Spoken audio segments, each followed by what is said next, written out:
Hello friends, நல்ல பச்சை பயிறு முளை கட்டினதும் காராமணிப்பாக நல்ல முளை கட்டினது எடுத்து வச்சுருக்கேன். இது நம்ம இன்றைக்கி இட்லி மாவு இல்லை, ஊற வைக்கணும். அதனால் இதை வச்சு ஒரு சின்ன நம்ம தோசை மாதிரி செஞ்சுக்கலாம்ப்பா.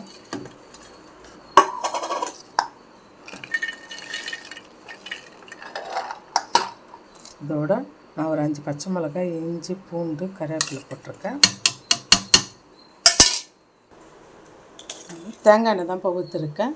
நான் தோசையாக ஊற்றலான்னு தான் பார்த்தேன், ஆனால் இது அடைக்கு ரொம்ப நல்லா டேஸ்டியாக இருக்கும். அதனால் அடையாக மாற்றிட்டேன். இது மாதிரி ஒன்றும் பாதியாக வதங்கினா போதும்ப்பா.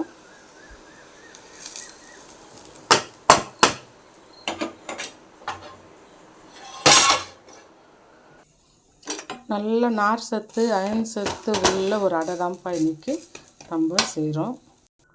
நம்மளுக்கு பச்சை பயிரும் காராமணி முளை கட்டின அடை ரெடி ஆகிடுச்சுப்பா. நான் பூண்டு ஊறுகாய் வச்சுருக்கேன்.